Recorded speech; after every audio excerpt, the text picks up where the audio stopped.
L'endroit que nous allons présenter est le Distillery District. Il est l'est du centre-ville de Toronto et près de la rue Sherbourne et Front.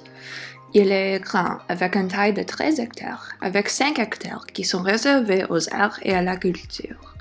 Une population d'environ 242 845 à 245 830 gens habitent ici, de qui la plupart sont descendants européens.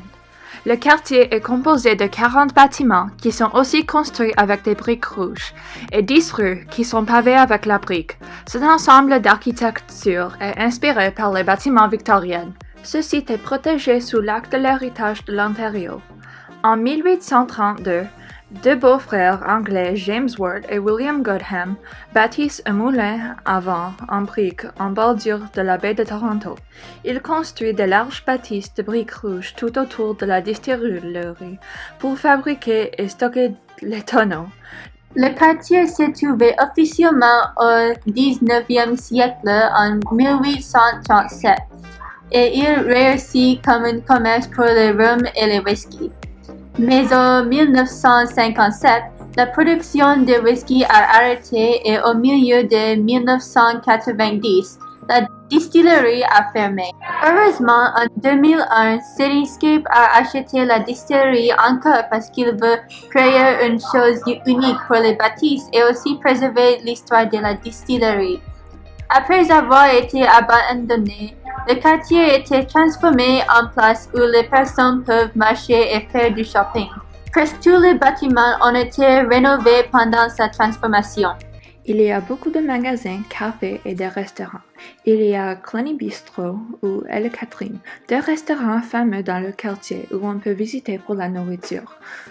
On peut aussi regarder les musées d'art comme Urte Gallery ou Corkin Gallery pour admirer les arts différents comme l'art moderne et les sculptures.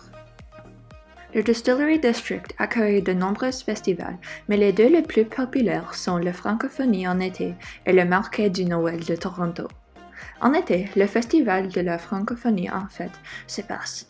Les artistes francophones du Canada sont invités à jouer à la musique pour 4 jours pour célébrer notre culture française. Pendant la fin de novembre, au fin du décembre, le Marché du Noël de Toronto commence. Le quartier est transformé avec des décorations de Noël. On peut voir des artistes, regarder des musiques et des danses et acheter des cadeaux de Noël uniques. Ce quartier attire la majorité de son activité économique de l'industrie du tourisme. Il est un village commercial piéton où le dessin, le divertissement et la créativité moderne se mêlent avec le passé pour créer une expérience réellement unique. Le Distillery District est une destination très appréciée par les Torontois et de beaucoup de touristes qui visitent le Canada. Nous n'avons pas vécu dans le quartier parce que c'est un quartier pour les touristes et c'est aussi une place pour le commerce. Et en dépit du fait qu'il y a des gens qui habitent au quartier, le quartier n'est pas exactement une place pour la résidence.